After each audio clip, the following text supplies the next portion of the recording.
Uy, Catalina! Congratulations! Masayang bati ni Jackie kay Catalina nang makapasok siya sa quarter nila. Best Employee of the Year ka na naman!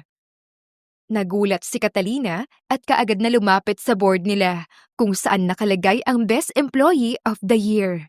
Napangiti siya nang makita ang mukha niya at pangalan. Congratulations, Catalina! Bati ng mga kasamahan ni Catalina sa kanya. Thank you. Binangga ni Jackie ang balikat nito sa balikat ni Catalina. Hindi naman halatang masipag ano? Napapailing na lang ang dalaga. Hindi naman. Hindi ko nga inaasahan na ako ang magiging Employee of the Year Inayos na ni Catalina ang mga gamit niya. Oras na kasi ng trabaho niya bilang nurse sa Anderson Hospital. 3 taon na siyang nurse dito. Anong hindi inaasahan? Last year nga. Ikaw din ang Employee of the Year Napakabait mo naman kasi sa mga pasyente at magaling ka rin sa work. Kaya no wonder, ikaw ang nakakuha ng corona. Nagtawanan silang dalawa, pero natigilan nang pumasok si Abigail. Ano namang nakakatuwa doon? Employee of the Year lang naman siya at hindi pa promoted. Umikot naman ang mga mata ni Abigail. Susugurin na sana ni Jackie ang babae nang pigilan ito ni Catalina. Ano ka ba, Jackie? Talagang papatulan mo yan? Talagang papatulan ko yan. Kung makapagsalita, akala mo kung sino. Aba, kung di lang naman siya sota ng isa sa mga doktor dito, hindi yan magre-reyna-renahan dito. Wala namang sinabi ang ginagawa niya sa ginagawa mo. Narinig iyon ni Abigail, kaya sinamaan nito ng tingin si Jackie. Narinig ko yon. Ngumiti naman si Jackie. Talaga? Sinadya ko talaga yon para marinig mo. Para malaman mo na kahit anong pagreyna-reynahan mo dito, ay si Catalina pa rin ang Best Employee of the Year. Pinanlakihan ni Catalina ang mga mata ng kaibigan niya. Tama na nga yan, Jackie. Nasa trabaho tayo at baka makita tayo ng head nurse at mapagalitan pa tayong lahat. Tumingin si Catalina kay Abigail. Sorry Abigail. Umikot lang ang mga mata ng babae at umalis na sa quarter. Tingnan mo yung babaeng yun. Napaka-maldita talaga. Akala mo kung sinong maganda. Tama na kasi yan. Umikot ang mga mata ni Jackie. Kaya namimihasa ang babaeng yan sa pambubuli sa'yo dahil hinahayaan mo lang. Ayos lang yun. Kesa naman magkaaway at magkagulo pa. Nandito naman ako para magtrabaho at hindi para makipagkompetensya sa kahit kanino. Ay nako, napakabait mo talaga. Ay, mabuti na lang at ikaw ang naging friend ko. Napailing na lang si Catalina at lumabas na rin sa quarter para magtrabaho. Nag-round siya sa mga pasyente niya. Tiningnan ang mga IVF nito at gamot at iba pa. Mr. Seymour Anderson. Pagbasa ni Catalina sa pangalan ng bagong pasyente na kagabi lang na-admit. Kailan ba ako makakalabas? Ngumiti si Catalina. Hindi maikakailang guwapo ang lalaki, kahit pa nakasimangot ito at mukhang masungit. Wala pa pong sinabi ang doktor, sir. Pero maybe in 3 days ay makakalabas na kayo dito. Basta masiguro lang na mabuti ang lagay nyo. Seryosong tumingin si Seymour kay Catalina. Pero mabuti na ang pakiramdam ko, miss. Tiningnan ni Seymour ang pangalan ng babae na nakadikit sa damit nito. Gonzales. Ngumiti pa rin ang dalaga. Yan naman po palagi ang sinasabi ng mga pasyente na gusto na kaagad lumabas. Pero as long as nakikita ng doktor na hindi pa po kayo okay, ay mananatili po kayo dito. Nagulat si Catalina nang biglang bumangon ang lalaki at tinanggal nito ang swero sa kamay. Dumugo ito kaya agad siyang kumuha ng koton at tinakpan ito para matigil ang pagdudugo ng kamay nito. Bakit niyo naman ginawa yun, sir? Alam niyo bang delikado yun? Hindi pa po kayo tuluyang magaling.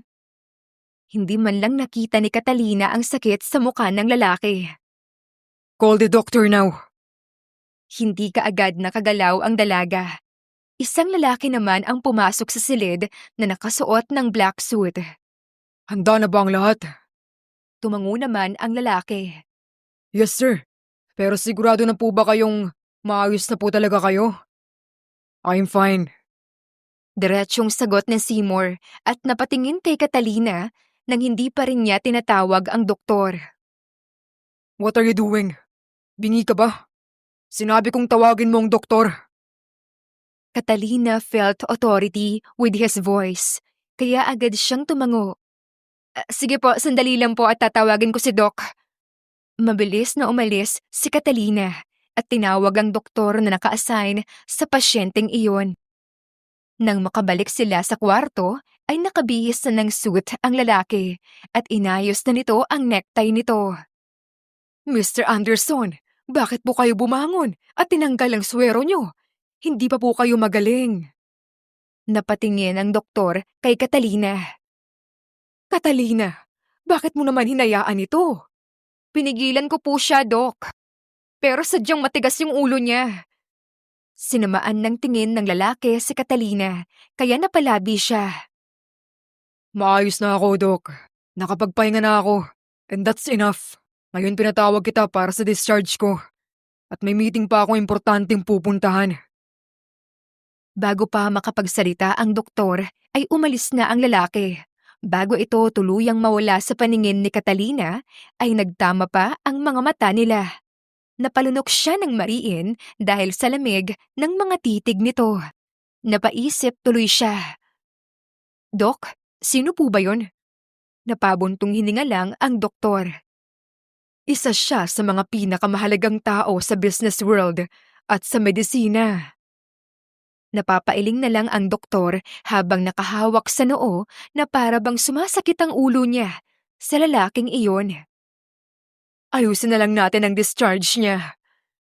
Tumango na lang si Catalina at inayos na nga ang discharge ng lalaki. Hindi yun ang unang beses na maka-encounter siya ng mga pasyente na matitigas ang ulo. Meron pa nga riyan na ayaw uminom ng gamot, matigas ang ulo at minsan nagwawala. Nakakapagod ang trabaho niya, pero mahal niya ito at kaya niya ito. Kahit na whole day siyang pagod sa trabaho, ay nakangiti pa rin siya.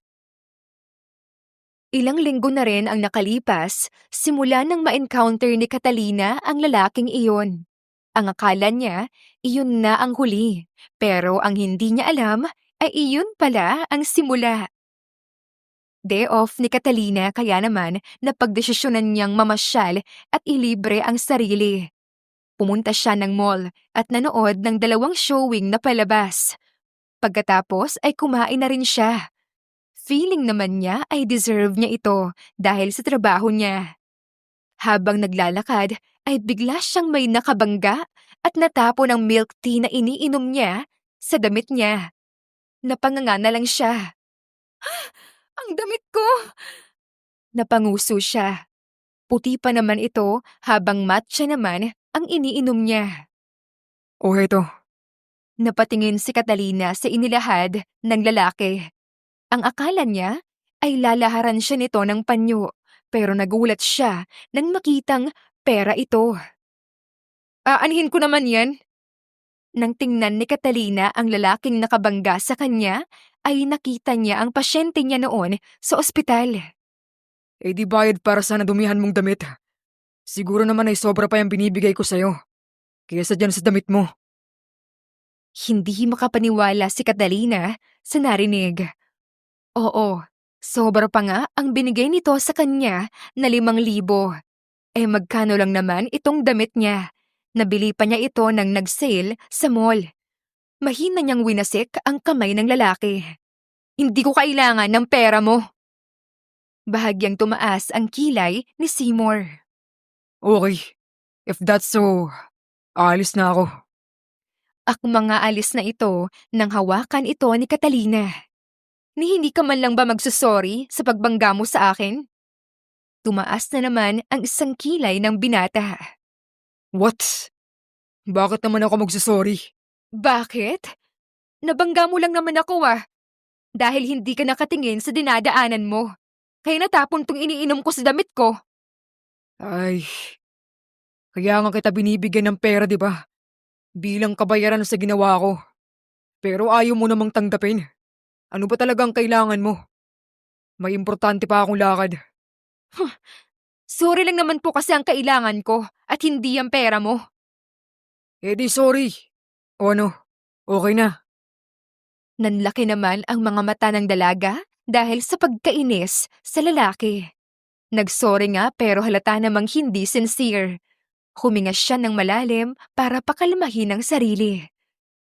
Fine, apology accepted. Pero ito ang gusto kong sabihin sa'yo. Hindi lahat ng bagay na dadala sa pera. Arugante. Naiinis niyang tinalikuran ang lalaki at umalis na. Sa lahat ng taong nakakasalamuhan niya araw-araw dahil sa kanyang trabaho, ay ang lalaking ito na ata mismo ang pinaka-kinaiinisan niya. Akala mo naman kasi lahat na lang ay nadadaan sa pera. Imbes na mag-sorry, ay inabutan siya ng pera. Day off niya ngayon at dapat nagpapahinga siya. Dapat stress-free siya. Pero kapag pinaglaruan nga naman siya ng tadhana, ang stress pa mismo ang lumapit sa kanya. Uy, girl, ayos ka lang ba? Tanong ni Jackie nang magkita sila sa labas ng ospital. Mukhang bad mood ka. Kasi naman, may lalaki akong nakabangga kanina. Binigyan ba naman ako ng pera kesa mag-sorry? Oh, eh tinanggap mo naman ba ang pera? Siyempre hindi. Bakit hindi? Sayang naman yung pera. Ano ka ba naman, Jackie?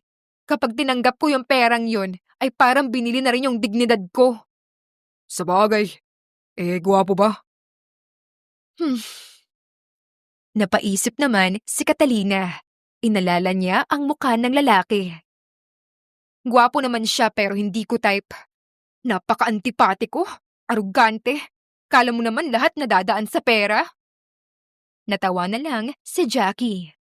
Ay nako, sa taas mo naman ng standard mo sigurado akong kahit anak pa ng may-ari ng ospital na pinagtatrabahuan natin, ang manligaw sa'yo, ay baka hindi mo din sagutin. Wala namang kaso sa akin kung may itsura siya o wala. Kung mayaman siya o hindi. Basta ang mahalaga sa akin, mabait siya at mahal ako. Okay na ako doon. Bahagyang natawa si Jackie. Ay nako, talagang ikaw na girl. Napapailing na lang si Catalina sa kaibigan. 10:00 na ng gabi nang makalabas si Catalina sa ospital. Bye, guard! Kumuway pa siya sa guard na kumaway din naman pabalik sa kanya. Naglalakad lang siya papauwi sa apartment kung saan siya nakatira. Malapit lang din naman kasi iyon. Galing siya sa probinsya at dito na siya sa Maynila nag-aral, nakapagtapos at nagtrabaho. Dito na rin naman siya mananatili dahil wala naman na siyang babalikan sa kanilang probinsya.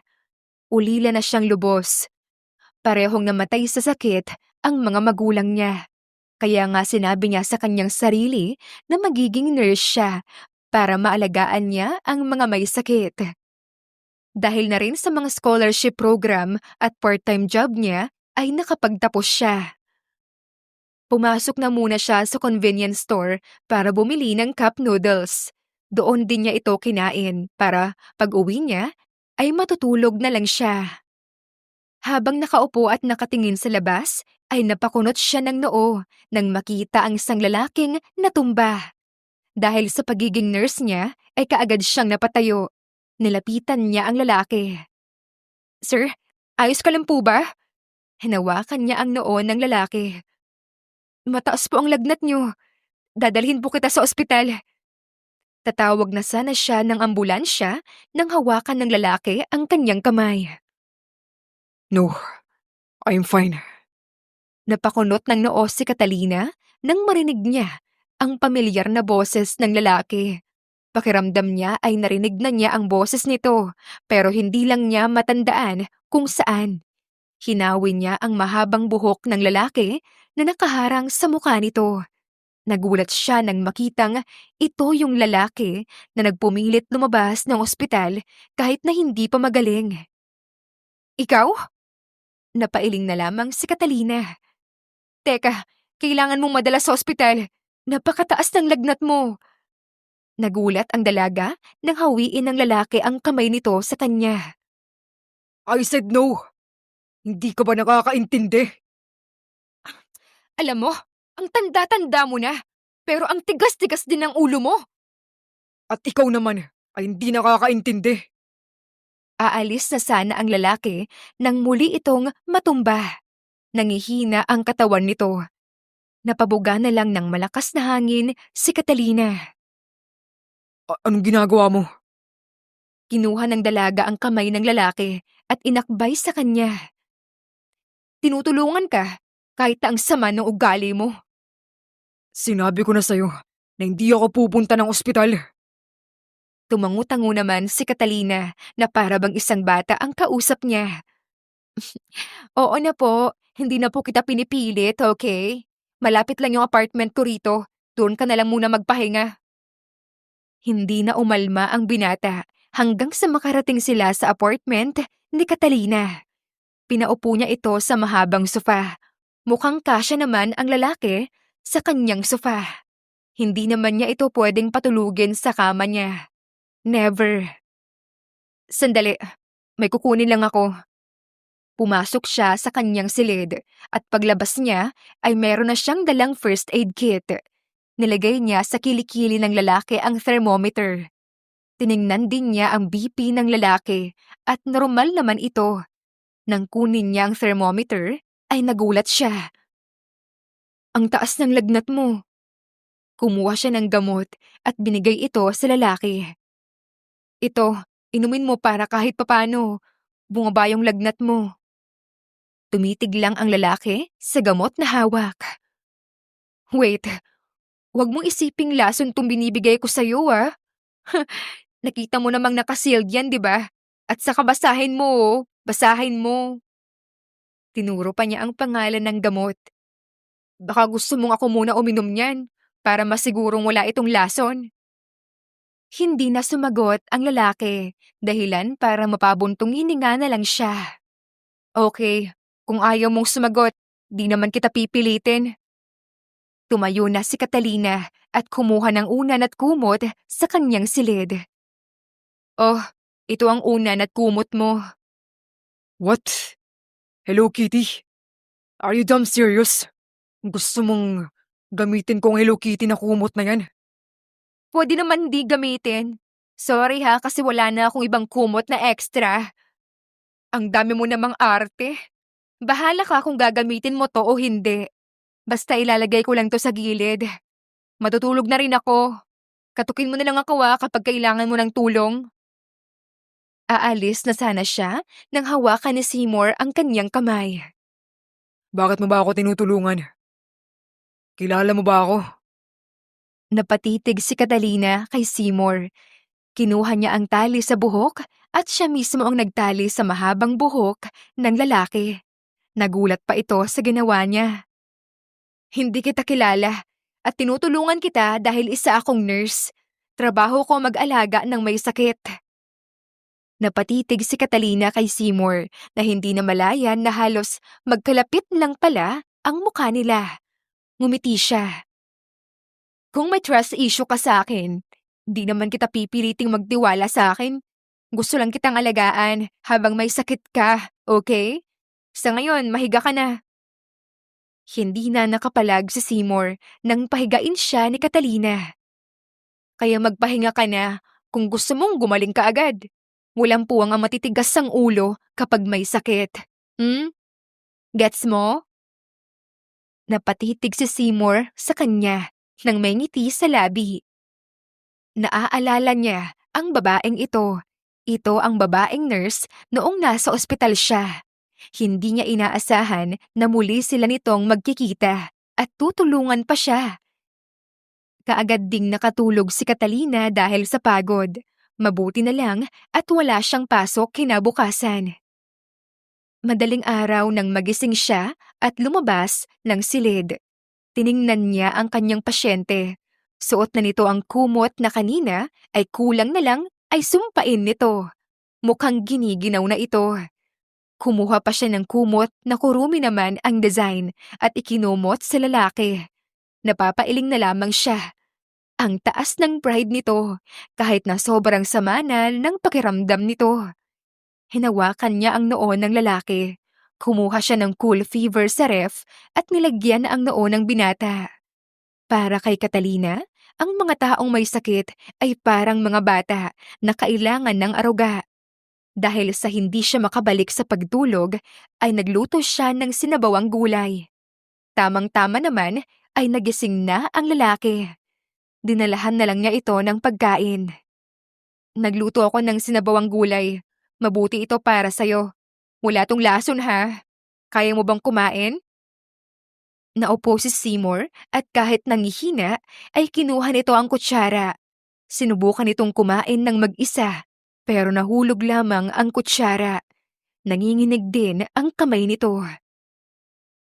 Kukuha na lang ako ng bago. Saglit lang. Kumuha siya ng bagong kutsara at bumalik. Ako na lang susubo sa'yo ha. Kaya ko. Hindi mo kaya, okay? Nanginginig pa nga yung mga kamay mo eh. Hinipan ni Catalina ang sabaw. Kapag hindi pa humupa yung lagnat mo, ay dapat ka nang pumunta sa ospital. You promise me. Ang sabi mo ay hindi mo ako dadalhin sa ospital. Bakit ba ayaw mo? Natatakot ka ba sa ospital? Sumama ang tingin ni Seymour sa kanya. Pwede bang wag kang magtanong? Umikot na lang ang mga mata ni Catalina. Sungit mo naman. Parang nagtatanong lang eh. Sige na, kumain ka na para makainom ka na ng gamot.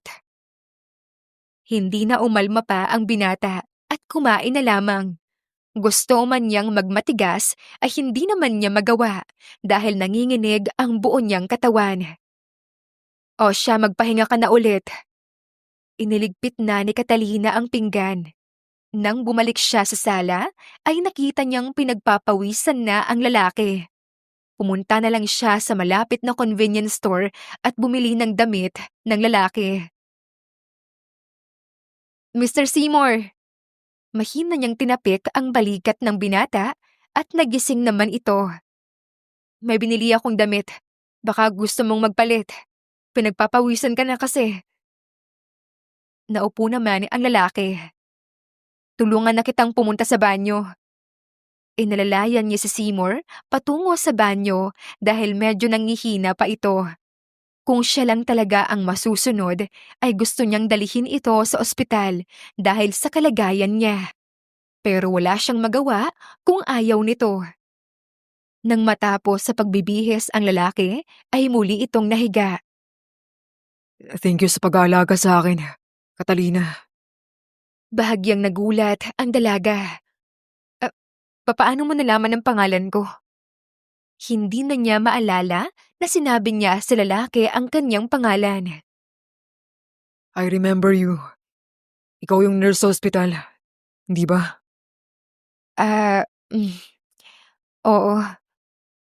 Hindi niya inaasahan na maaalala pa siya ng lalaki, lalo na at sinabi ng doktor na isa ito sa mga bising tao. Ngumiti siya sa lalaki. Wala yun, Mr. Anderson. Natutuwa naman ako sa trabaho ko eh, at masaya ako na nakakatulong ako. Seymour na lang ang itawag mo sa akin. Okay, Seymour.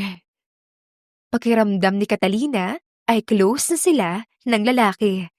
Nakikipag-usap na rin ito sa kanya kasi nang hindi mukhang masungit ang muka. Habang nakatitig siya rito, ay doon nang niya na-realize na sobrang gwapo pala ng lalaki. Mukhang tumalab na rin ang gamot sa lalaki dahil bumababa na ang lagnat nito kaya't nakahinga siya ng maluwag. Kinabukasan, nang magising si Catalina, ay nagulat siya dahil wala na si Seymour. Wala na ito sa may sofa. Nakatupi na ang kumot na ginamit nito at wala na ito sa apartment niya. Napatigil siya sa paghahanap nang makakita siya ng papel sa mesa. Kinuha niya ito at binasa. Thank you for taking care of me, Miss Gonzales. Na-appreciate ko yon. At bilang kabayaran, gusto kong tanggapin mo ang perang nasa envelope, Seymour. Kinuha ni Catalina ang envelope at nakita roon ang 20,000. Napakuyom siya ng kamao. Bakit ba sa isip ng lalaking yun ay pera pa rin ang importante at kabayaran sa lahat? Kinuha niya ang envelope at nilagay sa bag niya. Kapag nakita niya ang lalaki, ay isasauli niya ito. Anong akala nito sa kanya? Empleyado nito na bibigyan ng sahod pagkatapos nitong gumaling? 3 araw na ang lumipas mula nang ma-encounter ni Catalina si Seymour. Muli silang nagkita. Nagtaka siya nang makita ito malapit sa ospital na pinagtatrabahuan niya. Nakatayo ito na para bang may hinihintay. Napatingin ito sa kanya. Catalina, Lumapit si Catalina sa kanya at pagalit na hinampas sa dibdib ang pera na binigay nito. ano to? Ano yan? Yan lang naman ang pera na iniwan mo sa akin. Kumunot ang noo ni Seymour. Pero bakit mo binabalik sa akin? I mean, binigay ko na sa'yo to. Akala mo ba tinulungan kita dahil sa pera mo? Hindi naman sa ganun. Ang dami mo na rin nagawa sa akin eh. Nang magkasakit ako, nagbabayad lang ako ng utang na loob. Kung gusto mong magbayad, sapat na sa akin ng thank you. Napatiimbagang si Catalina. Hindi sa lahat ng bagay ay pera ang kabayaran, Mr. Anderson. Tinulungan kita dahil gusto kong makatulong, hindi para bayaran mo. Napatitig si Catalina kay Seymour. Sayang, akala ko pa naman, pwede tayong maging magkaibigan, pero hindi pala. Ang pinakaayaw ko sa lahat ay yung arugante. Sa tingin niya, pera na lang yung solusyon sa lahat ng bagay. It's nice meeting you, Mr. Anderson. Natutuwa ako at magaling ka na.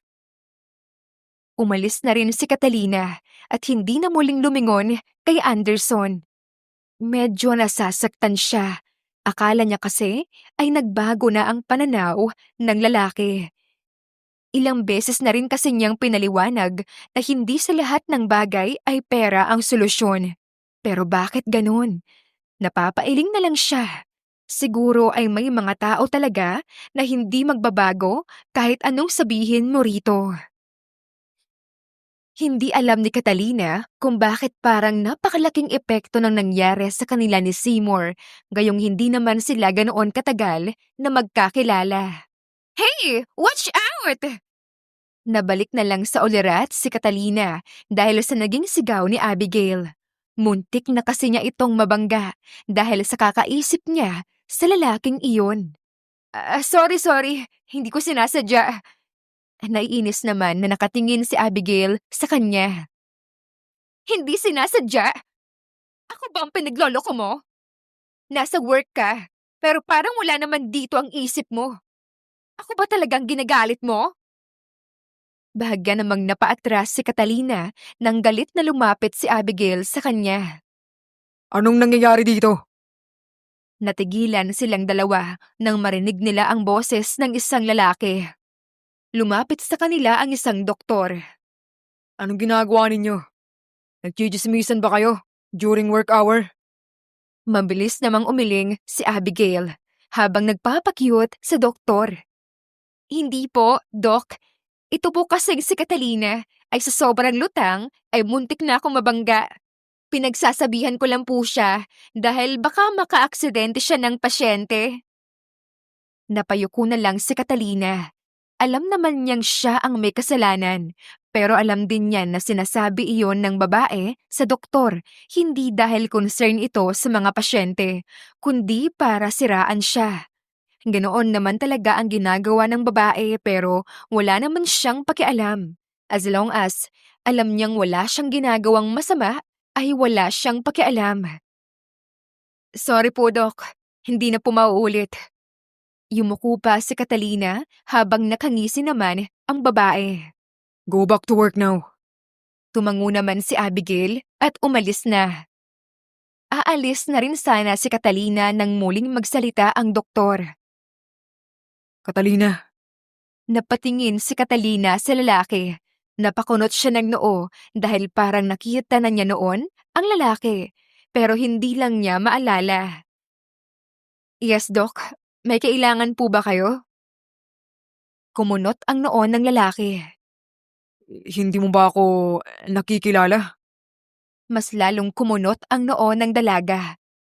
Naaalala niya kanina, sinabi sa kanya ni Jackie na may bagong doktor dito at naging sikat kaagad ito dahil sa pagiging gwapo nito. Tinitigan niya ang mukha ng lalaki. Well, hindi niya maipagkakaila na gwapo nga ito. No wonder kung bakit nagkakagulo ang mga nurse rito. Sorry, Doc.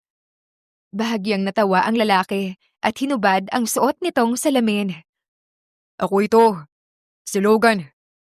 Kababata mo noon sa probinsya. Nanlaki naman ang mga mata ni Catalina. Logan Jimenez? Tumango naman ang lalaki. Nagpatakip sa bibig si Catalina dahil sa sobrang gulat.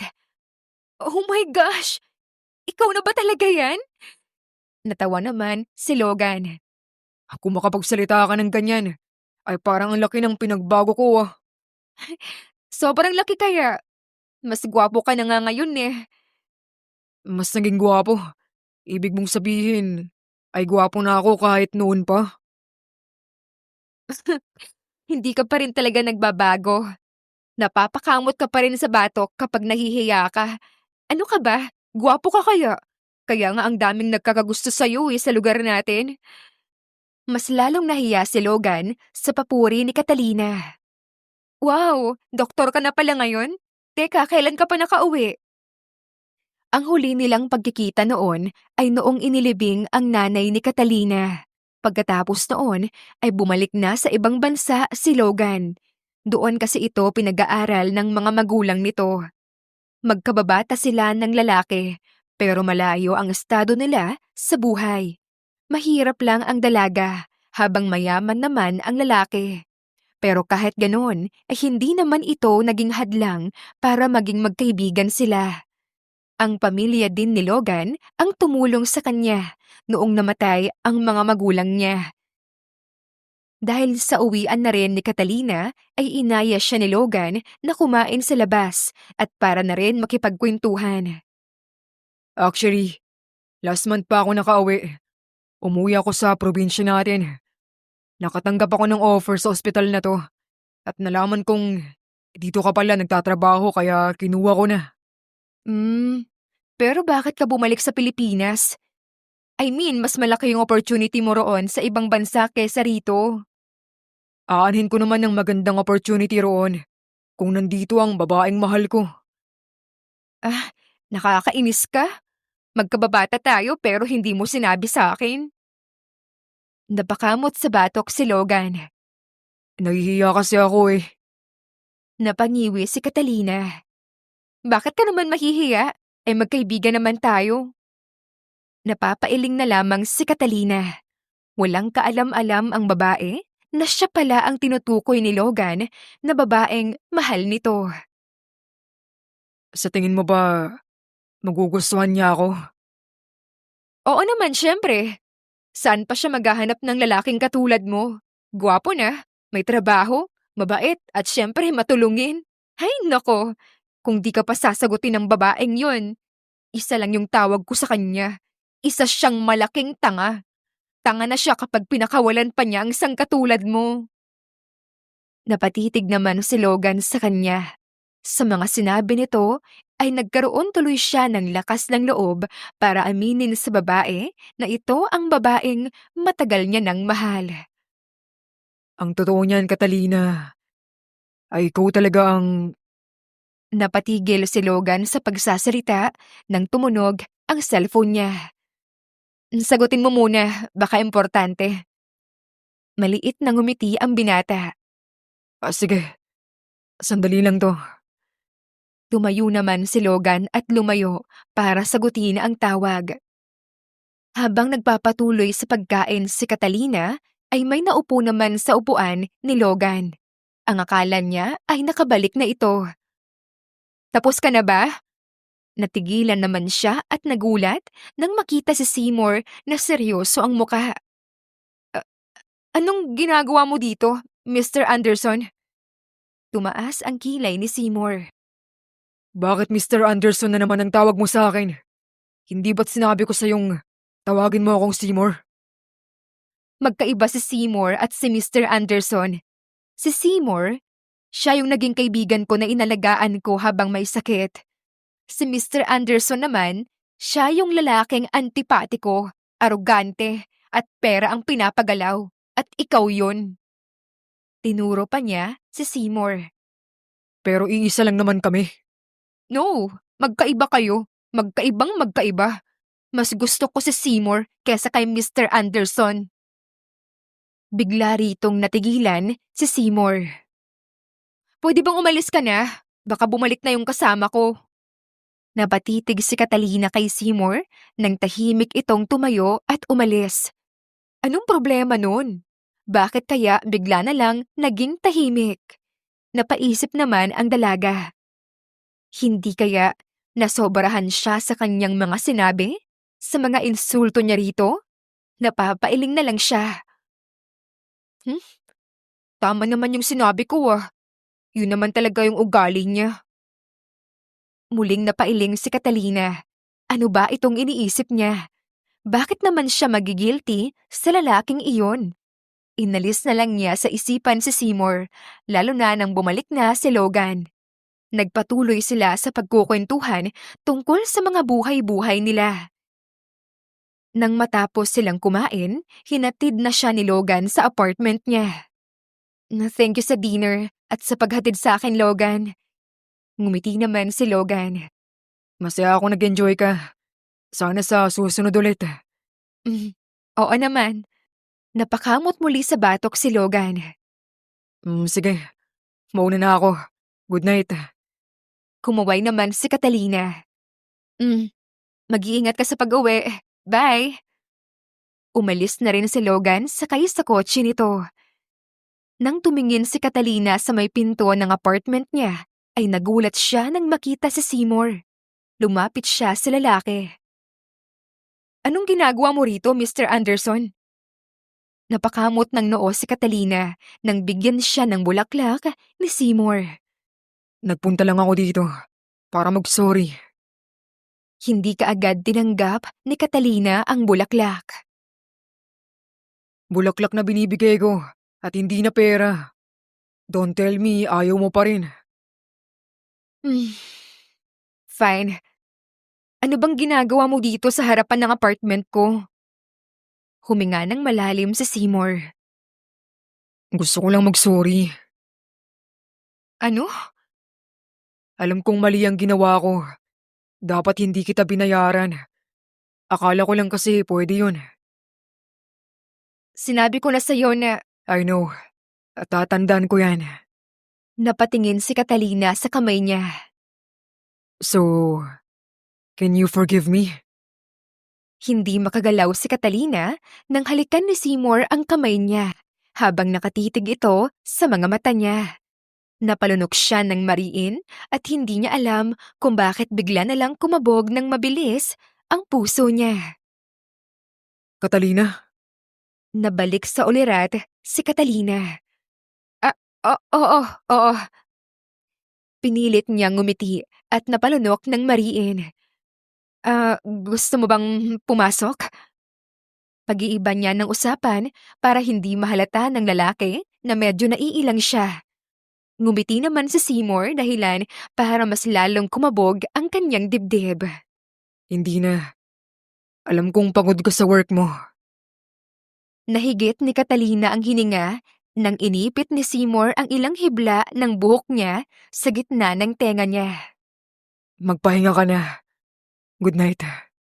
Hindi inaasahan ni Catalina na hahalikan siya ni Seymour sa pisngi at saka ito umalis. Hindi niya alam kung ilang segundo siyang nakatayo at napahawak na lang sa pisngi niya. Bakit niya ito nararamdaman? Hindi naman niya type ang mga tipo ni Seymour. Napahawak siya sa kanyang dibdib. Pero bakit tumitibok ng ganito kabilis ang puso niya? Napatingin siya sa bulaklak nang mapansin niya ang card dito. Kinuha niya ito at binasa. Sana kahit na anong mangyari, ay hindi magbago ang pagkikitungo mo sa akin, Catalina. Keep safe, beautiful. Seymour. Napalunok ng mariin si Catalina at napahawak sa kanyang pisngi dahil sobrang init na nito. Ano bang ginagawa sa kanya ng lalaki? Bakit siya nagkakaganito? Samantala, habang nagsusulat si Catalina tungkol sa report ng pasyente niya, ay mabilis na lumapit si Jackie sa kanya. Girl, narinig mo na ba ang balita? Napatingin si Catalina sa kanyang kaibigan. Ang alin? Tungkol sa anak ng may-ari ng Anderson Hospital. Ang balita ay papalitan na niya ang ama niya.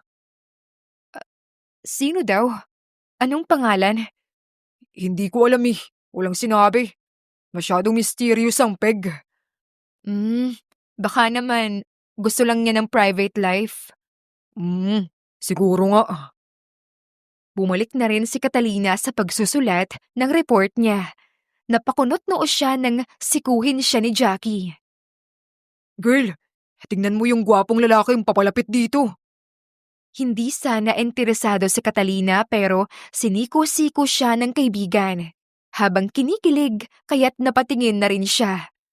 Parang tumigil ang mundo niya nang makita si Seymour papalapit sa kanila habang may dalang bulaklak. Sino kaya dinadalaw niya? At talagang may pa-flowers pa. Kinikilig na saad ni Jackie. Kung sino man ang babaeng yun, napakaswerte naman niya. Nanlaki ang mga mata ni Jackie at napahawak sa braso ni Catalina. Oh my gosh, girl! Dito siya nakatingin, girl!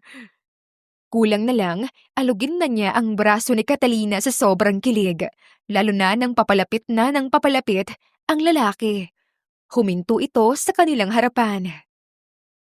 Hi. Pabebeng bati ni Jackie kay Seymour. Tumangulang ito sa babae at tumingin kay Catalina. Para sa'yo. Nanlaki ang mga mata ni Jackie habang nakatingin kina Catalina at Seymour. Tinanggap naman ng dalaga ang bulaklak. Salamat, pero para saan to? Ngumiti si Seymour dahilan para magwala na naman ang puso ni Catalina. Wala naman. Kung gusto lang kitang bigyan. Bakit? Bawal ba? Pigil ni Catalina ang ngiti na gustong kumawala sa mapupula niyang labi. Hindi naman, pero salamat. Tumikhim naman si Jackie para mapansin siya ng dalawa. Haba ng hair mo girl. Pakilala mo naman ako. Bahagya namang natawa si Catalina. Muntik na niyang makalimutan na katabi lang pala niya ang kaibigan. Si Jackie nga pala, kaibigan ko at kasama ko dito. Jackie, siya naman si Seymour, bago kong kaibigan. Inilahad naman ni Seymour ang kamay kay Jackie. Nice meeting you, Jackie. Hindi nagdalawang isip si Jackie na tanggapin ang kamay nito. Lumapit siya kay Catalina at bumulong. Girl, hindi lang mabango. Pati kamay niya, mabango. Parang ayoko nang maghugas ng kamay. Palihim na siniko ni Catalina ang kaibigan. Umayos ka nga, Jackie. Nakakahiya.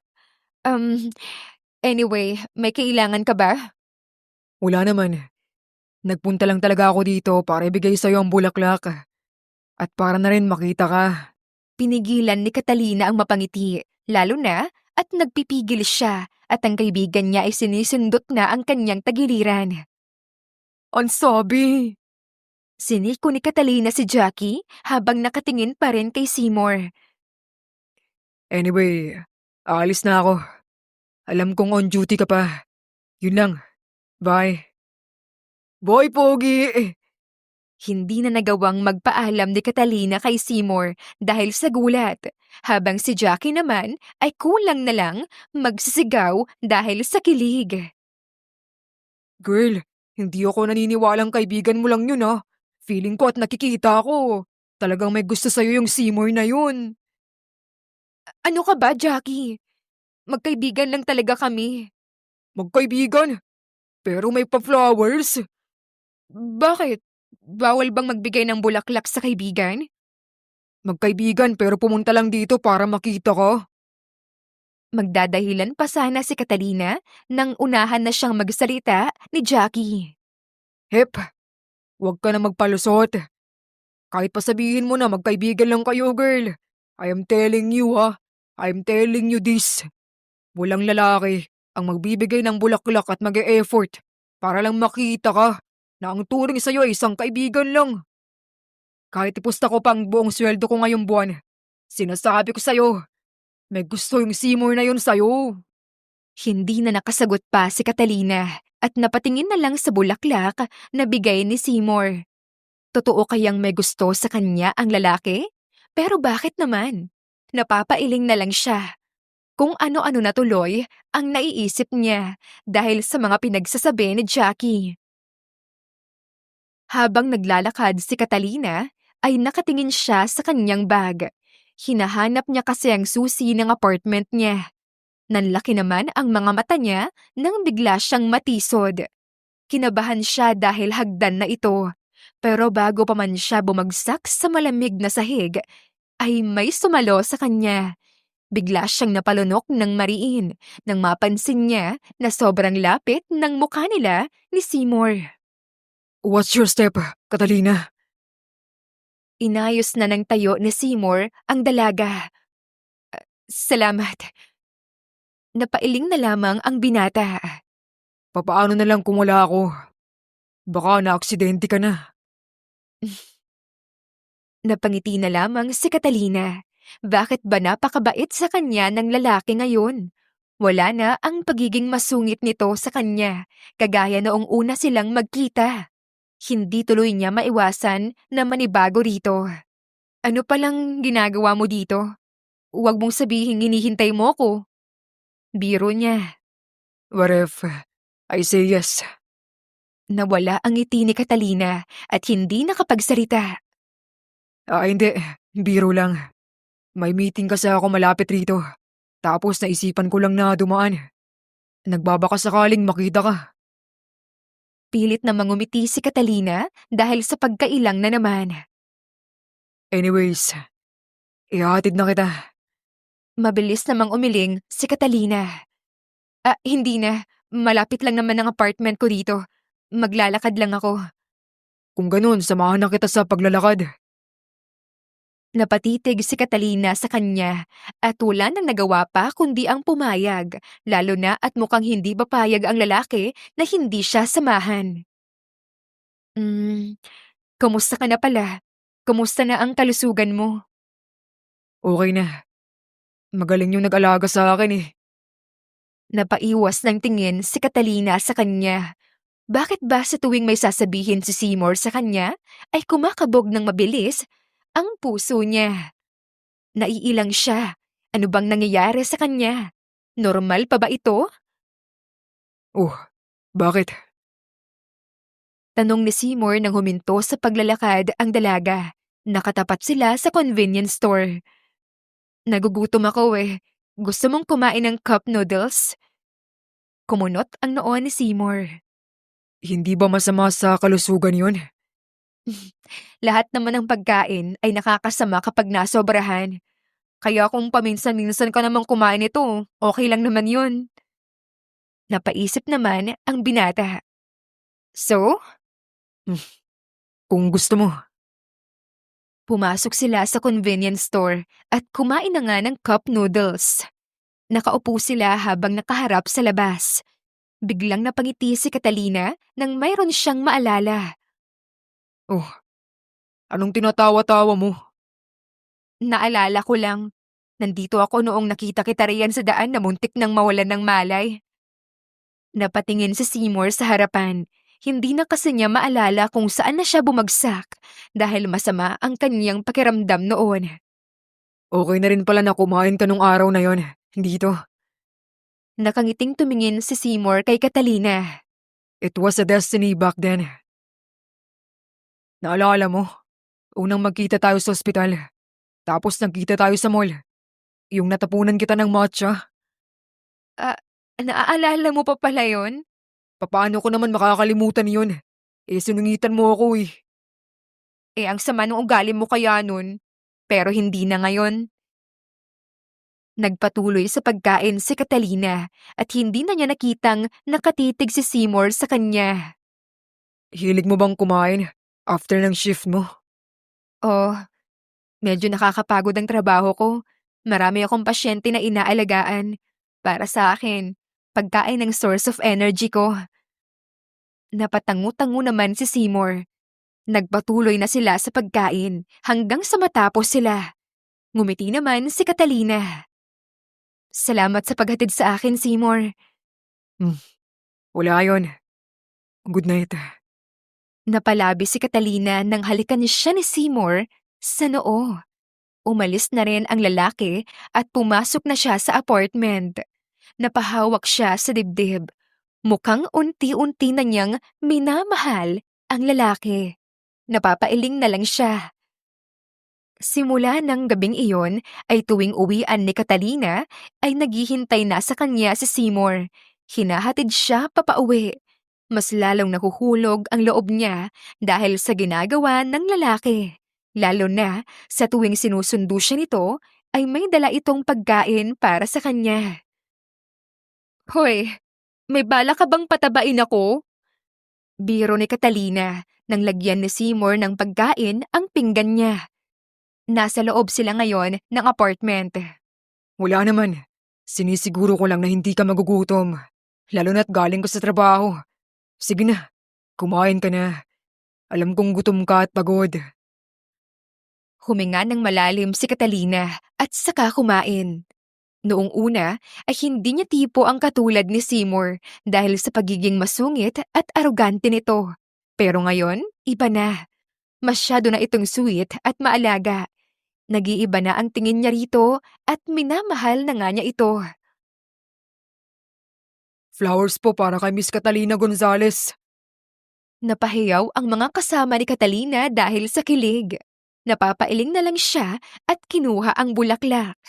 Base sa card na nasa bulaklak, ay galing ito kay Seymour. See? May gusto sa'yo talaga yung Seymour na yun, girl. Napapailing na lang si Catalina sa kanyang kaibigan. Ano ba? Napatingin sila kay Abigail na nakataas ang sangkilay. Nasa trabaho tayo, pero kung makaasta kayo dyan, ay parang hindi professional. Kung magliligawan kayo ay dapat hindi sa trabaho. Umikot ang mga mata ni Jackie. Aba, kung makapagsalita ka ay parang hindi nakikipaglandian sa ospital. Anong sabi mo? Hinawakan ni Catalina ang kamay ni Jackie. Tama na, Jackie. Tama din naman si Abigail. Nasa work tayo. Pinanlakihan ng mga mata ni Catalina ang kaibigan. Tama na, okay? Napabuntong hininga si Jackie. Fine. Umikot ang mga mata ni Abigail bago umalis. Kung makapagsalita naman kasi, akala ba niya walang nakakakita sa paglalandi niya sa isa sa mga doktor dito? Hayaan na lang natin, Jackie. Gawin na lang natin yung trabaho natin. Nagdadabog pa si Jackie pero nag-rounds na rin ito. Maya-maya pa ay muling dumating si Jackie. Uy girl, may bago na namang chismis. Ha? Ang sabi-sabi ay kakasal na pala yung anak ng may-ari ng ospital. Slash bagong amo natin. Sayang naman lalo na at sabi ay gwapo siya. Akala ko pa naman ay may pag-asa ako. Maghanap ka na lang kasi ng taong nakikita mo at hindi yung hindi mo pa nakikita. Kagaya ng Seymour mo. Anong Seymour mo? Di naman kami. Hindi pa. Pero doon pa rin naman pupunta eh. Hindi naman siya nanliligaw eh. Ayoko naman mag-assume dahil wala naman siyang sinasabi na manliligaw siya sa akin. Kunwaring gulat na napahawak si Jackie sa dibdib niya.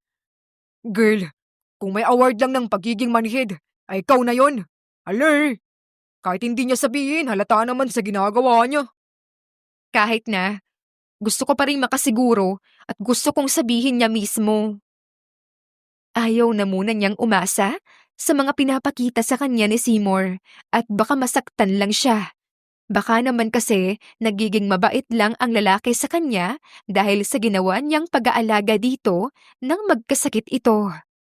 Oh my gosh! Napatingin si Catalina kay Jackie na nakatingin sa cellphone nito.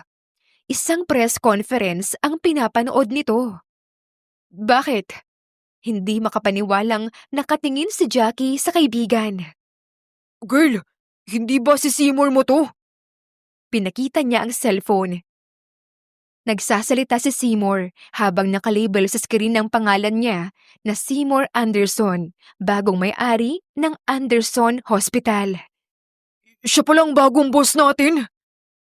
Hindi makapaniwala si Catalina na nakatitig kay Seymour na nagbibigay ng speech nito tungkol sa pag-take over ng ospital. Bakit hindi niya iyon naisip?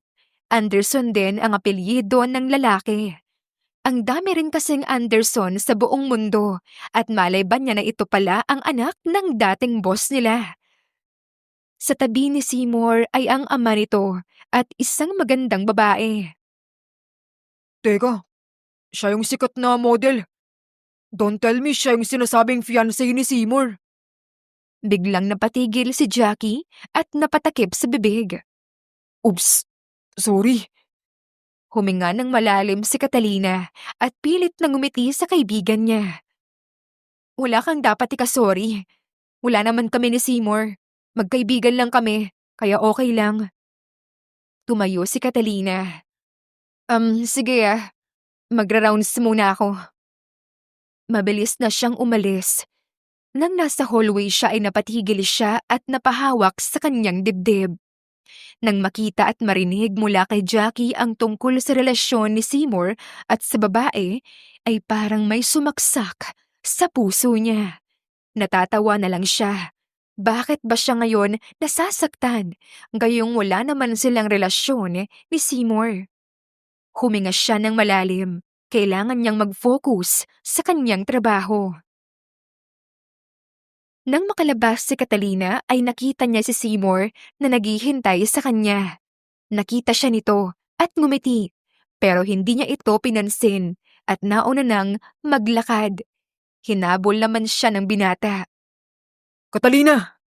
Hindi pa rin pinansin ni Catalina ang lalaki, kaya't hinawakan siya nito sa kamay. Bakit hindi mo ako pinapansin? May masama ba akong nagawa sa'yo? Dapat itanong mo yan sa sarili mo. Nagtaka naman si Seymour. Nakakatuwa ba, Mr. Anderson? Nakakatuwa bang paglaruan ako?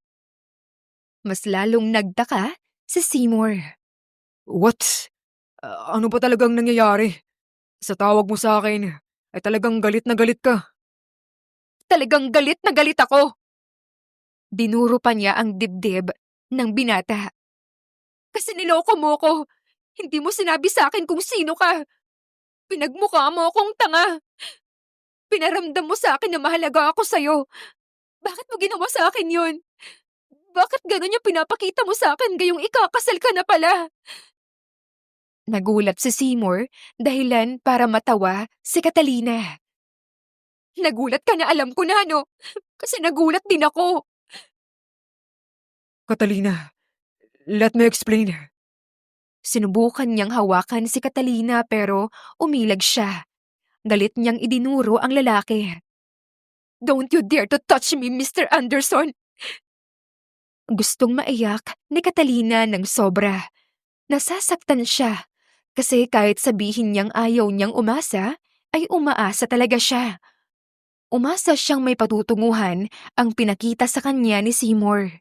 Sa bagay, meron naman talaga na patutunguhan yun. Yun ay ang mawasak ang puso niya.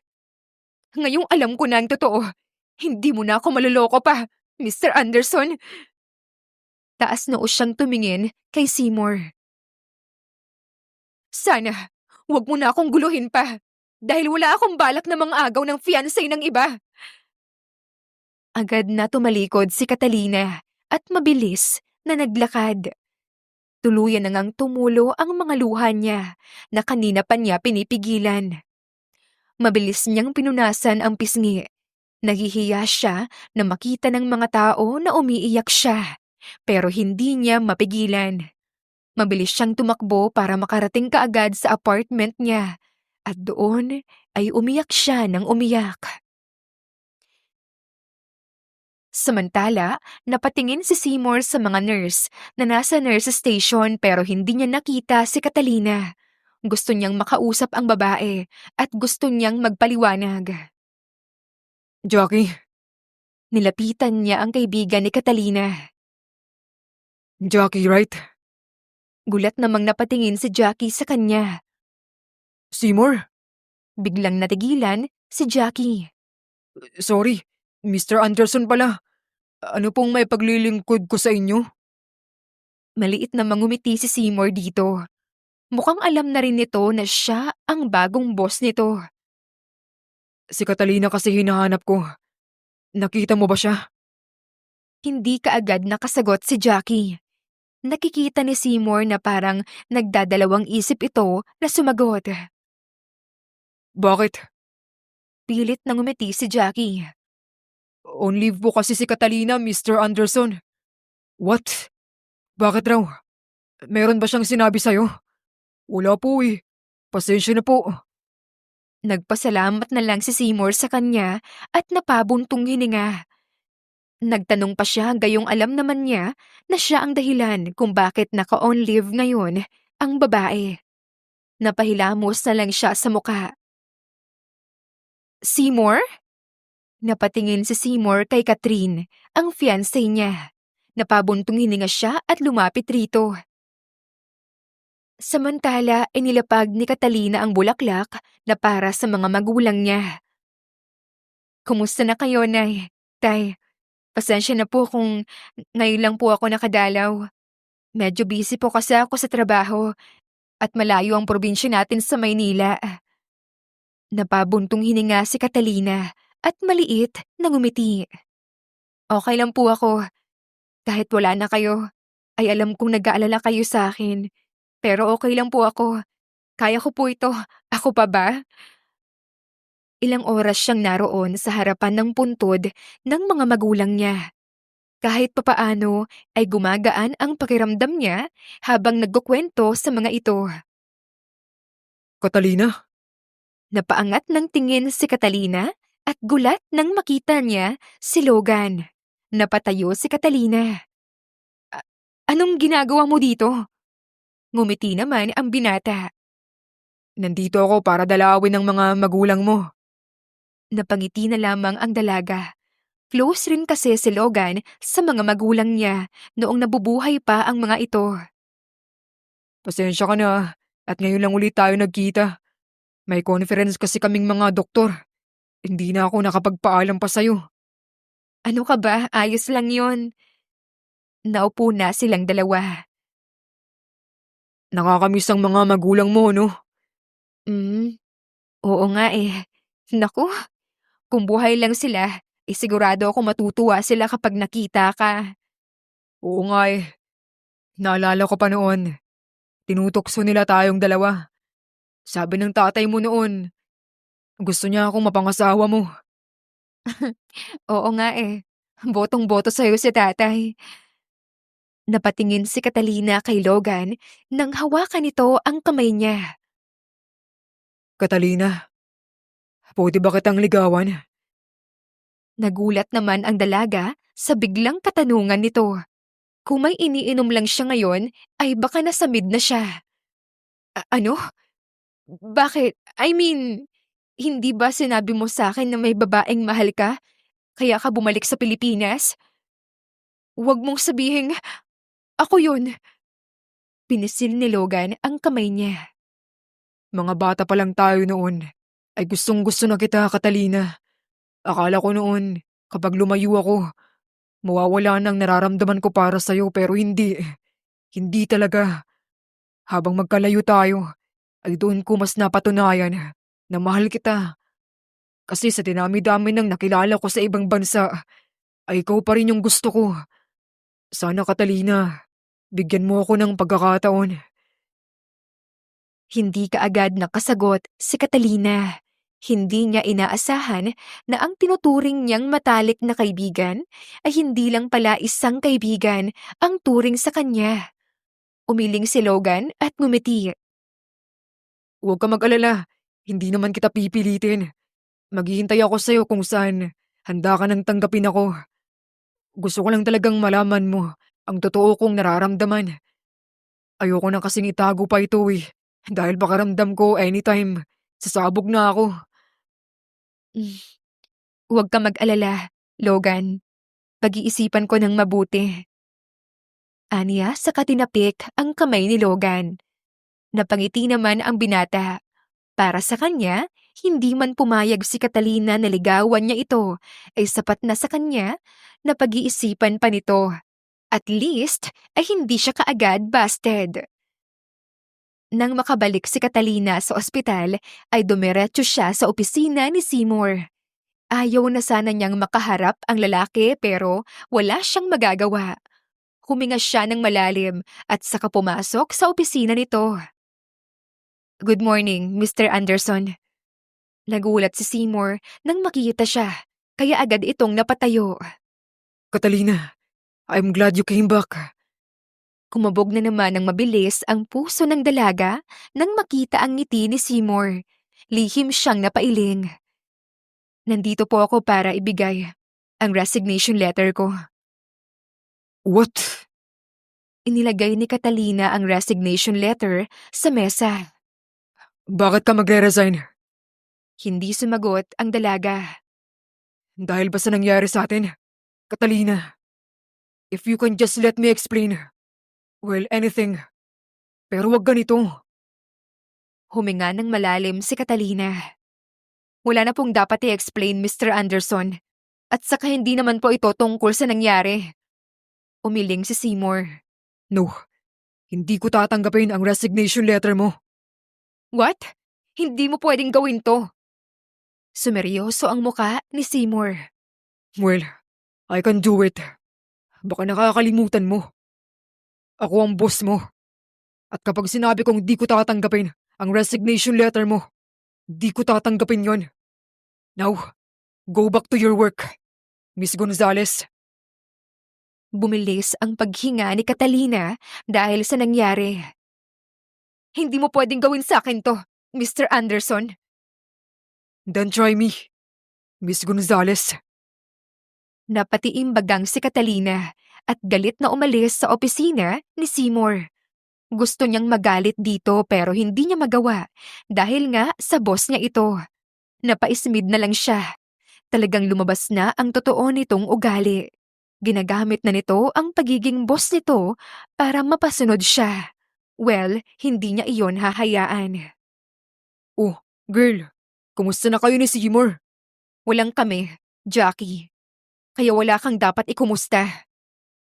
Napatigil na lang si Jackie at hindi na muli pang nagtanong. Maya-maya pa ay dumating si Logan. Hi, beautiful. Pwede ba kitang maimbitahan na mag-dinner mamaya? Sure. Wala rin naman akong gagawin mamaya eh. That's great. Hintay na lang kita mamaya sa labas ng ospital. Mm, Catalina, ang ganda mo ngayon. mm, Bolero. Doon ka na nga. Bumalik ka na sa trabaho dahil meron pa akong trabaho. Habang nagtatawanan ang dalawa, ay nakatingin si Seymour sa kanila. Napatiimbagang siya habang nakakuyom ang kamao. Hindi niya nagugustuhan ang nakikita niya. Pero alam niyang hindi magugustuhan ni Catalina kapag lumapit siya sa mga ito at inaway ito.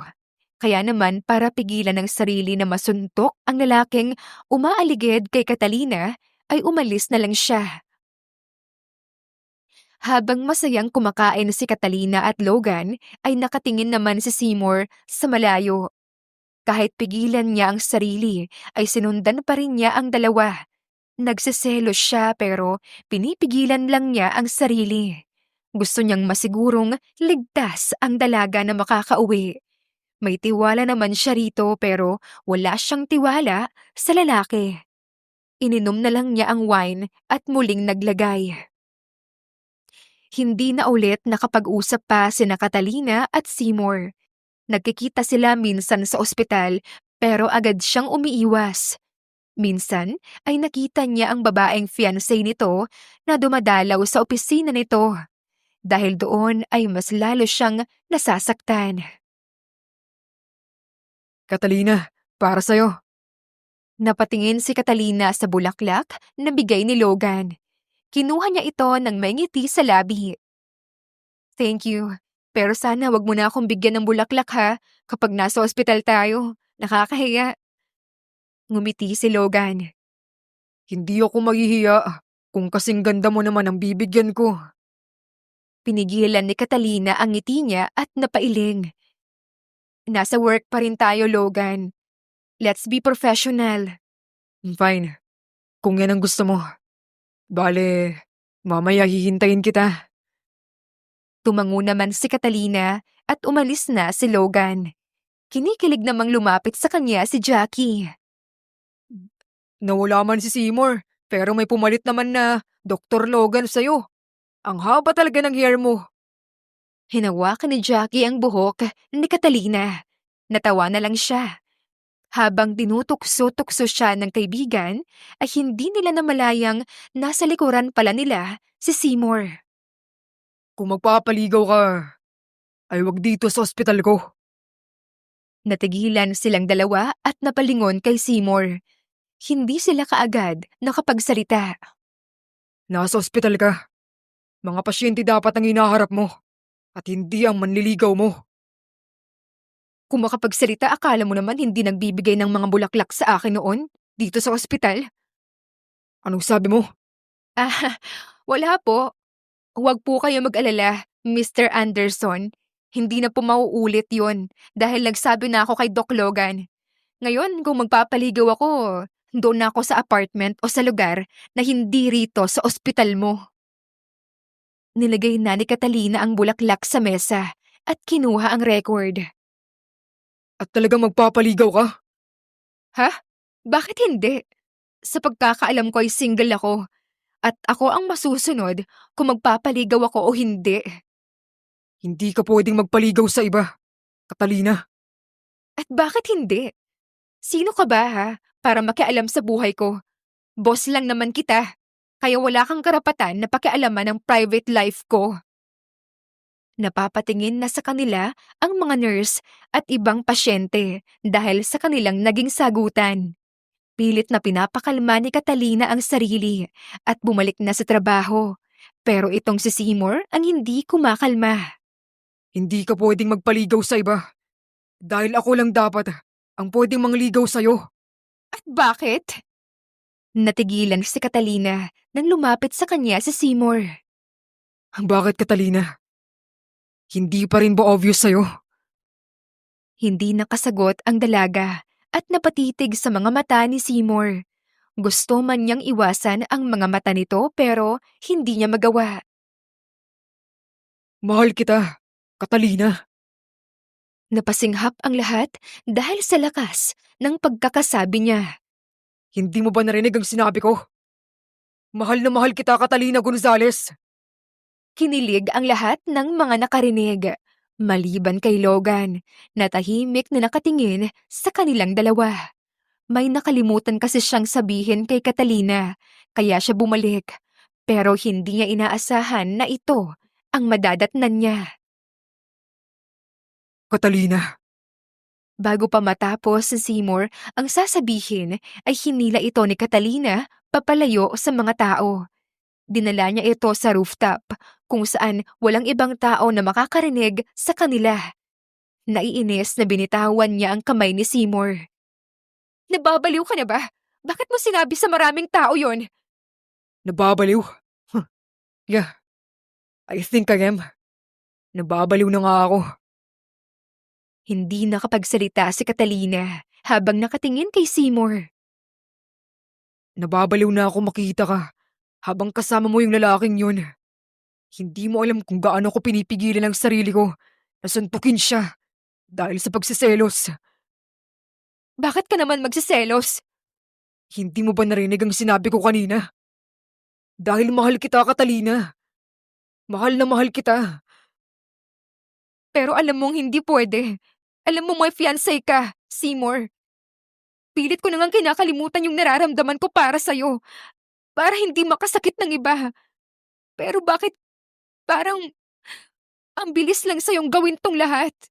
Wala ka bang pakialam kung masaktan mo yung fiancé mo? O baka naman may bala ka pang gawin akong kabit?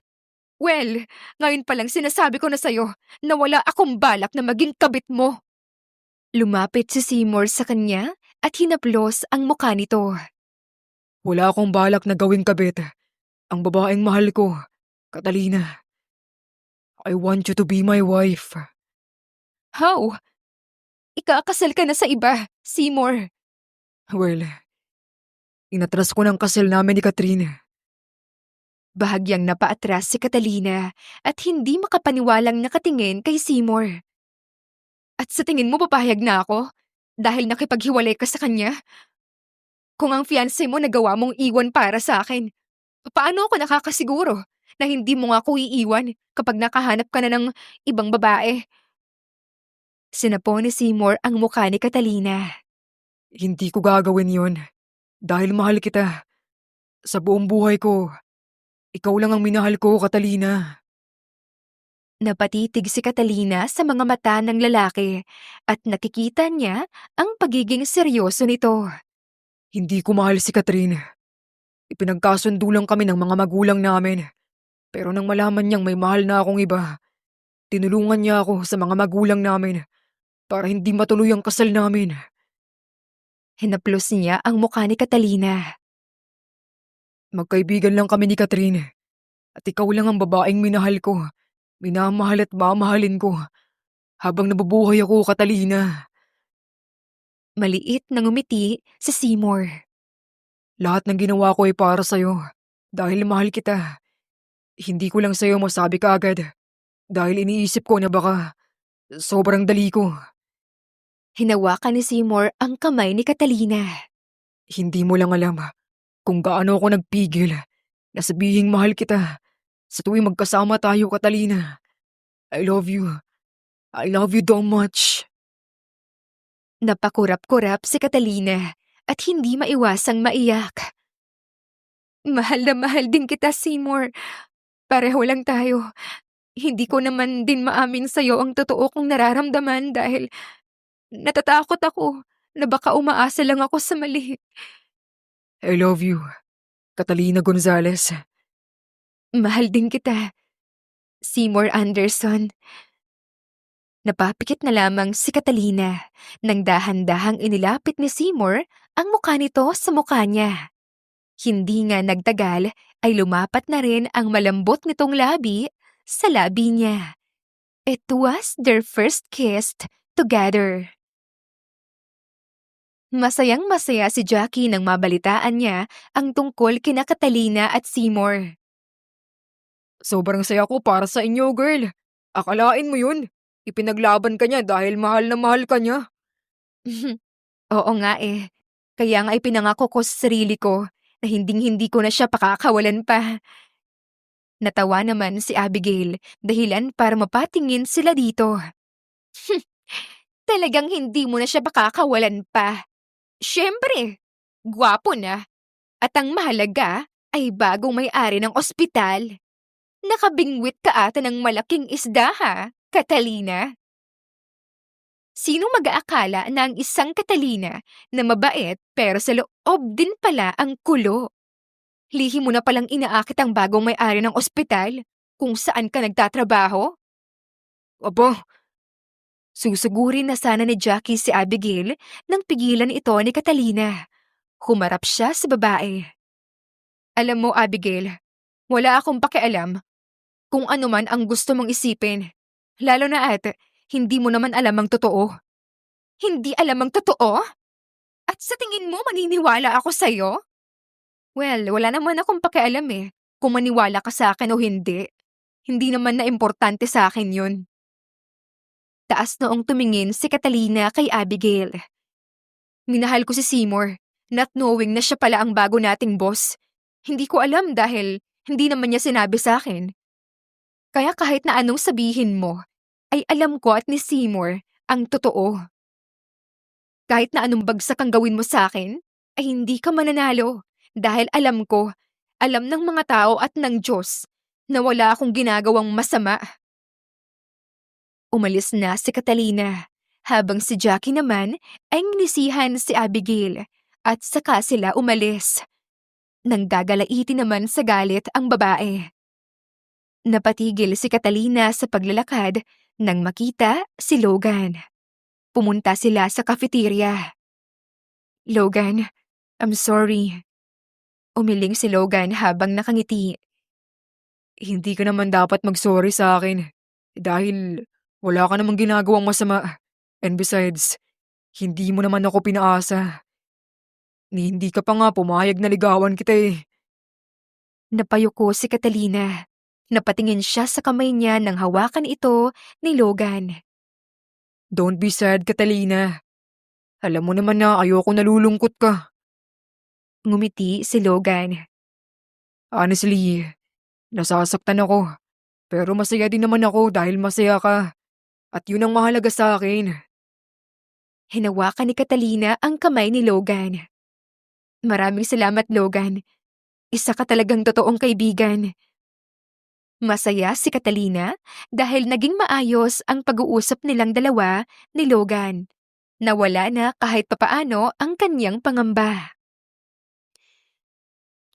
Nang makalabas mula sa ospital si Catalina, ay napangiti siya nang makita si Seymour na naghihintay sa kanya. Lumapit siya rito. Kanina ka pa? Umiling naman si Seymour. Nope. Kakatapos lang din naman ang meeting ko. Napatingin si Catalina sa kamay niya nang hawakan ito ni Seymour at ipinagsiklop. Tara na. Tumango si Catalina at naglakad na sila papauwi sa apartment niya. Gusto mong kumain ng cup noodles? Nakakunot ang noo ni Catalina na nakatingin kay Seymour. Akala ko ba masama sa kalusugan ng kumain ng cup noodles? Ngumiti naman si Seymour. Paminsan-minsan lang naman. Hindi na nakasagot pa ang dalaga nang hilain na siya ni Seymour papasok sa convenience store. Kung saan sila nakapwesto noon ay doon pa rin sila umupo. Sana palagi tayong ganito, ano? Napatingin si Seymour sa kanya. I doubt that. Ha? Bakit naman? Huminga ng malalim si Seymour. Kasi balang araw, ikakasal tayo. Lilipat ka na sa bahay ko. At sabay na tayong uuwi sa bahay natin. Magkakaroon na tayo ng mga anak na bubuo sa pamilya natin. Umabot ka na sa kasal at anak ka. Hindi ka pa nga nagpo-propose sa akin. Nagulat si Catalina nang biglang ilagay ni Seymour ang isang red velvet box na nakabukas at nakita niya ang isang diamond ring. Napalunok siya ng mariin. Seymour? Kinuha ni Seymour ang kamay ni Catalina at sinuot ang singsing sa kamay niya. This is funny. Dapat iimbitahan kita sa isang mamahaling restaurant. Bibigyan kita ng malaki at magandang bulaklak bago mag-propose. But here I am, proposing to you already. Hinaplos ni Seymour ang singsing na nasa daliri na ni Catalina. Tumingin siya rito. Bakit ba kapag ikaw ay hindi ako makapaghintay? Gusto ko palagi na lang madaliin ang lahat. Ito na ba ang tinatawag nilang fast forward? Ngumiti lamang si Seymour. Napatingin si Catalina sa singsing. Kahit na hindi ka na magtanong, ay agad ang isasagot ko, Seymour. Ikaw ang gusto kong pakasalan at makasama habang buhay. Niyakap nila ang isa't isa. Mula man sila sa isang mamahaling restaurant, cup noodles lang ang kinakain nila at walang magandang bulaklak, ay para sa kanila ay perfect ang lahat. Ang mahalaga ay pareho nilang mahal ang isa't isa at masaya sila. Halos kalahating taon na rin silang engaged bago nagpakasal ang dalawa. Lahat ng mga taong mahahalaga sa kanila ay naging saksi sa kanilang pagmamahalan. Ngayon ay meron na silang 3 anak na nagbibigay sa kanila ng saya. nagbibigay sa kanila ng rason para gumising araw-araw.